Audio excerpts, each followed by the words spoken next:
இன்றைய வாசகங்கள். தவக்காலம் 5ஆம் வாரம், செவ்வாய்க்கிழமை. முதல் வாசகம். பாம்பு கடித்த எந்த ஒரு மனிதனும் இந்த வெண்கல பாம்பை பார்த்து உயிர் பிழைப்பான். எண்ணிக்கை நூலிலிருந்து வாசகம். அதிகாரம் 21, இறை வார்த்தைகள் 4 முதல் 9 முடிய. அந்நாள்களில் ஏதோம் நாட்டை சுற்றி போகும்படி ஓர் என்ற மலையிலிருந்து இஸ்ரவேலர் செங்கடல் சாலை வழியாக பயணப்பட்டனர். அவ்வழியை முன்னிட்டு மக்கள் பொறுமை இழந்தனர். மக்கள் கடவுளுக்கும் மோசேக்கும் எதிராக பேசினர். இந்த பாலை நிலத்தில் மாளும்படி எங்களை எகிப்திலிருந்து கொண்டு வந்தது ஏன்? இங்கு உணவும் இல்லை, தண்ணீரும் இல்லை. அற்பமான இந்த உணவு எங்களுக்கு வெறுத்து போய்விட்டது என்றனர். உடனே ஆண்டவர் கொள்ளிவாய் பாம்புகளை மக்களிடையே அனுப்பினார். அவை கடிக்கவே இஸ்ரேல் மக்களில் பலர் மாண்டனர். அப்போது மக்கள் மோசேயிடம் வந்து, நாங்கள் பாவம் செய்துள்ளோம், நாங்கள் ஆண்டவருக்கும் உமக்கும் எதிராக பேசியுள்ளோம். அவர் இந்த பாம்புகளை அகற்றி விடும்படி நீர் ஆண்டவரிடம் வேண்டிக் கொள்ளும் என்றனர். அவ்வாறே மோசே மக்களுக்காக மன்றாடினார். அப்போது ஆண்டவர் மோசேயிடம், கொள்ளிவாய் பாம்பு ஒன்றை செய்து அதை ஒரு கம்பத்தில் பொறுத்து, கடிக்கப்பட்டோரில் இதை பார்க்கிற ஒவ்வொருவனும் பிழைப்பான் என்றார். அவ்வாறே மோசே ஒரு வெண்கல பாம்பை செய்து அதை ஒரு கம்பத்தில் பொருத்தினார். பாம்பு கடித்த எந்த ஒரு மனிதனும் இந்த வெண்கல பாம்பை பார்த்து உயிர் பிழைப்பான். ஆண்டவரின் அருள்வாக்கு. இறைவனுக்கு நன்றி. பதிலுரை பாடல். திருப்பாடல் 102. இறை வார்த்தைகள் 1, 2, 15, 17, 18 மற்றும் 20. பல்லவி. ஆண்டவரே என் மன்றாட்டை கேட்டருளும். ஆண்டவரே என் மன்றாட்டை கேட்டருளும். என் அபயக்குரல் உம்மிடம் வருவதாக. நான் இடுக்கண் உற்ற நாளிலே உமது முகத்தை மறைக்காதீர். உமது செவியை என் பக்கமாக திருப்பியருளும். நான் மன்றாடும் நாளில் விரைவாய் எனக்கு பதிலளியும். பல்லவி. ஆண்டவரே என் மன்றாட்டை கேட்டருளும். வேற்றினத்தார் ஆண்டவரின் பெயருக்கு அஞ்சுவர்.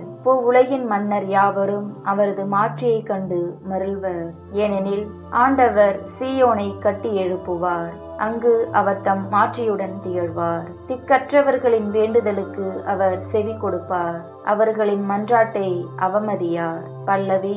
ஆண்டவரே என் மன்றாட்டை கேட்டருளும். இனி வரவிருக்கும் தலைமுறைக்கென இது எழுதி வைக்கப்படட்டும். படைக்கப்படவிருக்கும் மக்கள் ஆண்டவரை புகழட்டும். ஆண்டவர் தம் மேலுலக திருத்தலத்தினின்று கீழே நோக்கினார். அவர் விண்ணுலகினின்று வையகத்தை கண்ணோக்கினார். அவர் சிறைப்பட்டோரின் புலம்பலுக்கு செவி சாய்ப்பார். சாவுக்கென குறிக்கப்பட்டவர்களை விடுவிப்பார். பல்லவி. ஆண்டவரே என் மன்றாட்டை கேட்டருளும். நற்செய்திக்கு முன் வசனம். ஆயன் தன் மந்தையை காப்பது போல ஆண்டவர் நம்மை காக்கின்றார்.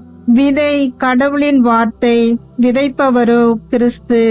இவரை கண்டு கொள்கிற அனைவரும் என்றென்றும் நிலைத்திருப்பர்.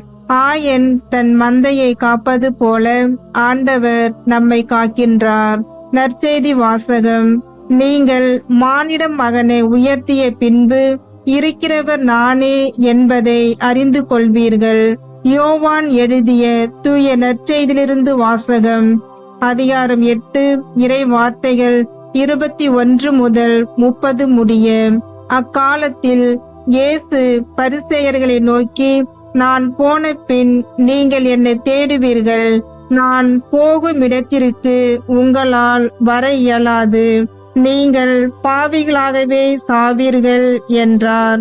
யூதர்கள், நான் போகும் இடத்திற்கு உங்களால் வர இயலாது என்று சொல்கிறாரே, ஒருவேளை தற்கொலை செய்து கொள்ள போகிறாரோ என்று பேசிக் கொண்டார்கள். இயேசு அவர்களிடம், நீங்கள் கீழிருந்து வந்தவர்கள், நான் மேலிருந்து வந்தவன். நீங்கள் இவ்வுலகை சார்ந்தவர்கள், ஆனால் நான் இவ்வுலகை சார்ந்தவன் அல்ல. ஆகவேதான் நீங்கள் பாவிகளாகவே சாவீர்கள் என்று உங்களிடம் சொன்னேன்.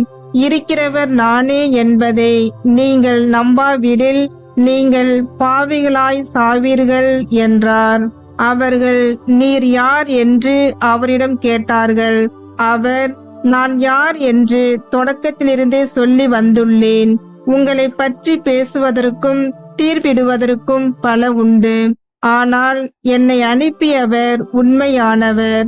நானும் அவரிடமிருந்து கேட்டவற்றையே உலகுக்கு எடுத்துரைக்கிறேன் என்றார். தந்தையை பற்றியே அவர் பேசினார் என்பதை அவர்கள் உணர்ந்து கொள்ளவில்லை. இயேசு அவர்களிடம், நீங்கள் மானிட மகனை உயர்த்திய பின்பு இருக்கிறவர் நானே, நானாக எதையும் செய்வதில்லை, மாறாக தந்தை கற்று தந்ததையே நான் எடுத்துரைக்கிறேன் என்பதை அறிந்து கொள்வீர்கள்.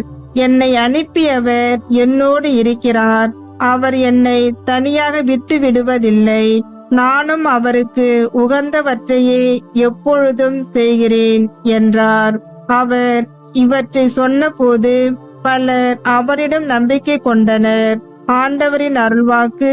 கிறிஸ்துவே உமக்கு புகழ்.